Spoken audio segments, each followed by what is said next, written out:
Next gen நேயர்கள் அனைவருக்கும் இனிய நல்வாழ்த்துக்கள்.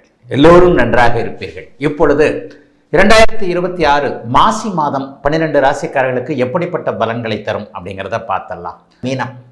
மீன ராசிக்காரர்களுக்கு 12ஆம் இடத்துல சூரியனும் செவ்வாயும் ஒன்று கூடி குருவின் பார்வையில் இருக்கக்கூடிய 6-12ஆம் இடங்கள் 8-12ஆம் இடங்கள்லாம் சுபத்தன்மையோடு இருக்கக்கூடிய மாதமாக இந்த மாதம் அமைஞ்சிருக்குங்க.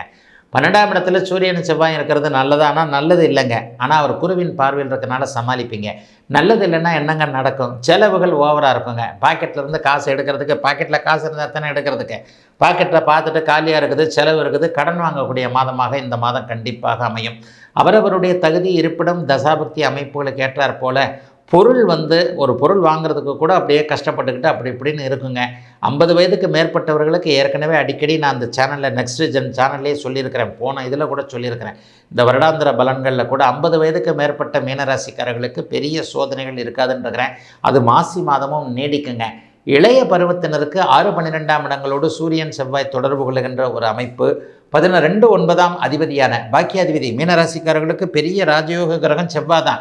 அப்போ அந்த பெரிய ராஜயோக கிரகமான செவ்வாய் இப்போது 12ஆம் இடத்தில் மறைந்து மாதத்தின் பெரும்பகுதி நாட்கள் குருவின் பார்வையில் இருக்கக்கூடிய ஒரு காரணத்தினால செலவுகள் அதிகமாக இருக்கக்கூடிய தன்மை மீனராசிக்காரர்கள் எல்லோருக்குமே கண்டிப்பாக உண்டு. ஆனாலும் செலவை சமாளிச்சிருவீங்கன்னு வைங்க. உத்திரட்டாதி நட்சத்திரக்காரர்களுக்கு இந்த மாதத்துலேருந்து ஒரு பெரிய ரிலீஃப் கிடைக்கும். உத்திரட்டாதி நட்சத்திரக்காரர்கள் ஒரு வருஷமாக நல்லா இல்லை. நீங்கள் யாருன்னே நீங்களே நான் ஒன்றும் தெரிஞ்சிக்க முடியாத அளவுக்கு அப்படியே ஒரு மாதிரி சோம்பலாக இருக்கக்கூடிய காலகட்டங்கள் தான் உத்திரட்டாதி நட்சத்திரக்காரர்கள் எல்லாருக்குமே அமைஞ்சிருக்கு. அந்த உத்திரட்டாதி நட்சத்திரக்காரர்கள் எல்லாருமே கொஞ்சம் சுறுசுறுப்பாக வரக்கூடிய அமைப்பு இந்த மாதத்திலிருந்து கண்டிப்பாக அமைகிறது. என்ன சுறுசுறுப்பாக வருவீங்க, எதை செய்யலாம், எதை செய்யக்கூடாது, யார் ஏமாற்றுவாங்க, யார் ஏமாற்ற மாட்டாங்க அப்படிங்கிற விஷயங்கள் இப்போது கண்டிப்பாக இளைய பருவத்தினருக்கு தெரியக்கூடிய அமைப்புகள் இருக்குது. காதெல்லாம் பண்ணாதீங்க, அதெல்லாம் ஒன்றும் சரியாக வராது. ஆனால் நாங்கள் சொல்கிறத நீங்கள் என்ன கேட்க போகிறீங்க? எப்போவுமே மீனராசிக்காரர்கள் ஜென்மச்சனி நடப்பவர்கள் ஜோதிடர்கள் சொல்வதற்கு ஆப்போசிட்டாக தான் எதையாவது செஞ்சு அதுக்கப்புறம் மாட்டிக்கிட்டு ஆமாயா இருந்தாலும் முன்னாடியே சொன்னாரியா அப்படின்ற மாதிரியான ஒரு ஃபீலிங் இருக்கும்.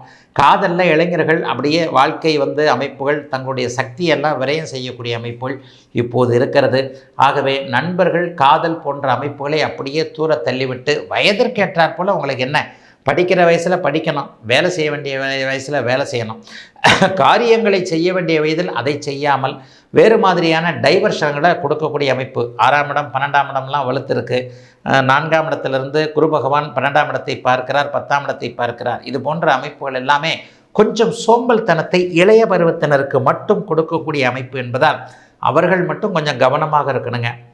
மற்றபடி நடுத்தர வயதில் இருக்கக்கூடியவர்களுக்கு சொத்து சேர்க்கை போன்ற அமைப்புகள், சுப விரயங்கள் இருக்கக்கூடிய அமைப்பு, சகோதரருக்கு நீங்கள் ஏதாவது செஞ்சு கொடுக்கக்கூடிய ஒரு தன்மை, அண்ணனுக்கோ தம்பிக்கோ அக்காவுக்கோ உங்களுக்கோ உங்கள் சொந்த பணத்தில் ஒரு காசை போட்டு என்ன இருந்தாலும் என் கூட பிறந்தவங்க தானே செஞ்சு கொடுத்துட்றேன்ப்பா போப்பா அப்படின்ற மாதிரியான அமைப்புகள் 50-40 வயதுக்கு மேற்பட்டவர்களுக்கு கண்டிப்பாக நடக்கும்.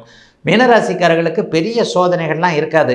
அப்படி சோதனைகள் வந்துருமோன்ற ஒரு பயங்கள் கொஞ்சம் இருக்கும். கொஞ்சம் மனம் படபடன்னு கலக்கமாக இருக்கும்.